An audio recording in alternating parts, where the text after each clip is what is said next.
I have to say that I'm ashamed.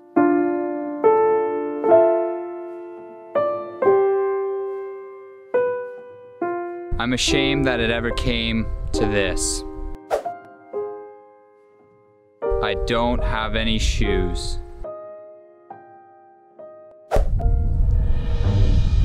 Okay, so I do have shoes. I have running shoes and like dressier shoes, but I literally don't have everyday casual sneakers right now. I've been wearing sandals pretty much every day this summer. The reason that I don't have any shoes right now is because the pair that I was wearing was the pair that I bought in my last year of high school. And so I basically ran them into the ground over the past 8 years, I think it was, and now they're just in shambles at this point. I honestly wish I still had them so I could show them to you guys. I think you'd get a kick out of it. But then it hit me. This was a problem. I have a problem. The pursuit of financial independence requires such a high savings rate. For example, if you have a savings rate of about 66%, you can retire in about 10 years. But sometimes the desire to save money becomes downright ridiculous. These shoes were so old and so beat up, and I put off getting new ones for so long. And I realized that this happens when I become too obsessed with money and pursuing financial independence. There's a common problem in the financial independence community. We live in the future at the expense of the present. Oftentimes, we put off being happy until the day that we are finally financially free. We say, I'll be happy once I can quit my job, or I'll be able to relax once I can tell my boss to shove that deadline up their butt. But as many people who have achieved financial independence know, it doesn't solve all your problems. A lot of these people, when they actually get to the end of the road, they just find that their problems are still there waiting for them. And that's because it's usually a bunch of unresolved problems that they brought along the way with them. They never really lived in the present moment or addressed these issues along the way. So I wanted to talk a little bit about the mental health side of personal finance and financial independence because it's something that I've struggled with and I know many others have as well. For me, my reluctance to replace my shoes when it was 100% reasonable to do so was just one small symptom of an overall problem stemming from a reluctance to spend money at all. I think a huge part of the problem is that we see a dollar not as just a dollar. If I otherwise save and invest that dollar, it could one day be $10. So instead of buying that coffee today, I think I'll save it, and then maybe in 10 years, I'll have enough to buy 10 coffees. You know what? Buy your dang coffee. It's fine. You're going to be fine. Hold on one sec here. I'm getting a phone call, I think. Uh-oh, Graham's calling. He must have heard us talking about coffee. Let's move on from that subject. Listen, this is coming from someone who has a taste of financial independence right now. If you're not careful, when you try and crank up that savings rate too high, it can lead to a really unhealthy relationship with money. Now, I built up enough wealth to be able to walk away from my 9-to-5 day job and pursue my passion, which is to create these films to help try and improve people's lives. And my quality of life is so much better right now. Absolutely, it absolutely is. But all my problems didn't go away. It wasn't like a switch got magically flipped that instantly made me happy. The human condition is a struggle at its core. We're constantly battling against the elements, dangers, disease, hunger, our desire to belong and be accepted, and the sands of time themselves. Money doesn't fix these things. I mean, it certainly can help us acquire much more resources to be able to deal with those things, but it doesn't fix what goes on in here. We have to do that work on our own. So today, I want to start by buying some shoes, and I thought it would be kind of fun to maybe do this together, so let's try it out.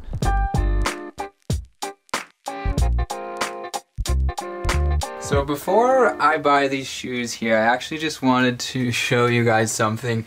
I'm actually visiting my parents right now, and I am in the crawl space. That's why I'm hunching over like this. But I was telling them about the concept for this video, basically, and my dad mentioned to me that he has 35-year-old hockey shoulder pads. So I'm gonna try and find them in here and check them out so we can see. Alright, here we are at the hockey bags. Now let's dig around in here and see what we can find. Oh, these might actually be them there. Oh yeah, they totally are. Look at these things. This is so funny. Look at these. These are so old. If this isn't vintage, I don't know what is, but honestly, they don't even seem like they're in that bad of shape for like 35 years at least. My God. I guess, you know, my dad's pretty frugal with his money. Like, he's really good with his money. He doesn't spend it unnecessarily. So, I mean, I guess if it's not broke, don't fix it, right? But, I mean, my shoes were definitely broke, so we're gonna have to fix that.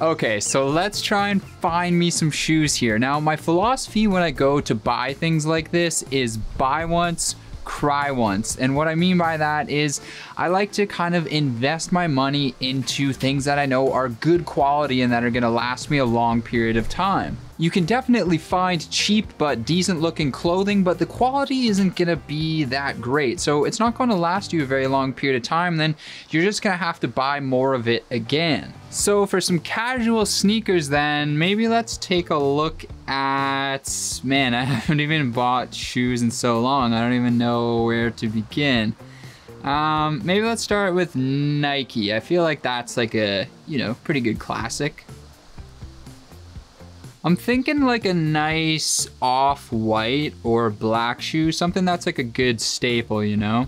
Oh my God, there's so many shoes though. Why do they have so many? Okay, I'm just completely overwhelmed here. Maybe if I search something else, hold on here. Okay, now I found something that's really cool that I really like. These ones are the Nike Killshot 2s. Really cool. I really like they're like nice and off-white and that kind of subtle blue swoosh with the gum sole. Really nice. Okay, so apparently they're not in stock at Nike anymore.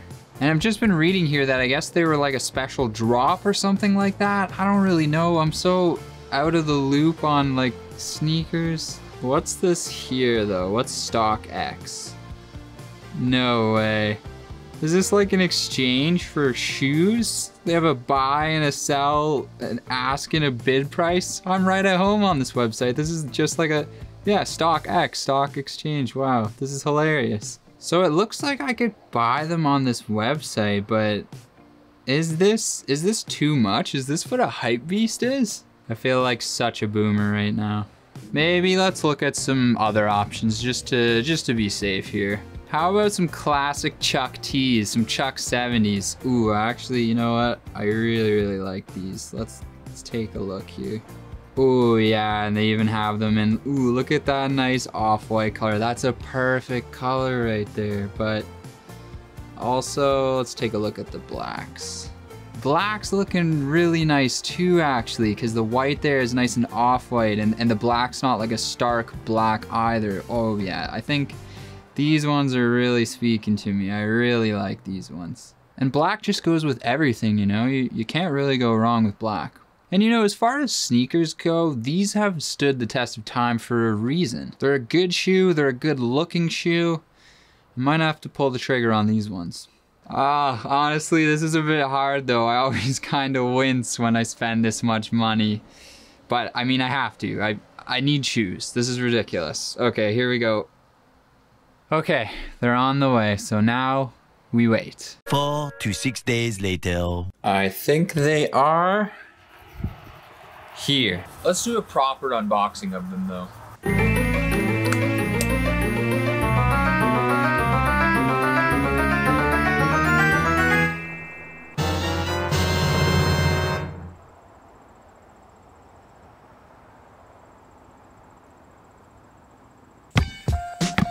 All right, here we go. We got a showdown between two different pairs of footwear. Let's see what happens.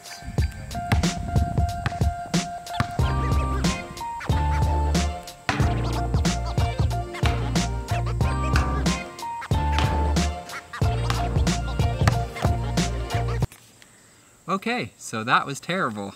Now let's see what kind of magic these babies are made of. Let's get some B-roll of you putting it on kind of office-like. Not that you're gonna use it, but I want to do it. So I'm the GP.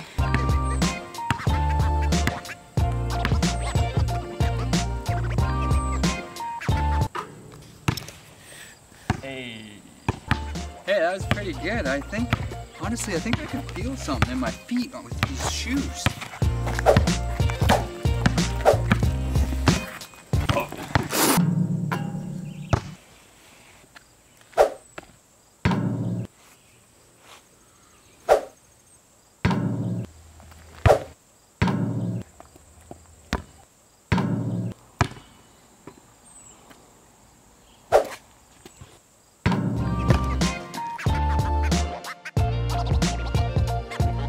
I have to say, I am so happy that I got these. They feel great, they look great, and most of all, I now have shoes. So the point that I wanted to try and get across in this video is that while it's great to understand the time value of money and being disciplined and having a financial goal, you also need to be able to take care of yourself at the same time. While I definitely practice delayed gratification, I'm also constantly reminding myself not to put off all my happiness until someday. If you're currently someone who's pursuing financial independence, then maybe you've had similar feelings as me. Or maybe you're someone who's just starting your journey. I can almost guarantee you're going to experience these moments when you're living in the future instead of the present. One thing that I notice really helps ground me in the present is spending time in nature. There's something about it that reminds you of your place in the world and how small your anxieties are in the grand scheme of things. And that's largely why I decided to shoot almost this entire video outside, because I find that being in nature does a really great job of kind of resetting my perspective towards money when I feel like it's gotten a little bit off track. There's a line between being frugal and just being downright ridiculous. And sometimes that gets crossed when you're trying to really ramp up your savings rate. To be honest, I'm not even a huge fan of the term frugal. I find something more akin to essentialism resonates a lot more with me. Acquire what you need to be happy and then eliminate waste and excess. So I wanted to put this out there for people who are feeling anxieties right now about money and putting off their happiness until someday. Just like with any goal, if our methods to achieve that goal aren't sustainable, then our success isn't going to be sustainable either. As I'm continuing my journey to financial independence, I'm realizing that the path is best walked sustainably somewhere in the middle of two extremes. And it's also best walked with shoes on your feet. Are you walking without shoes on yours?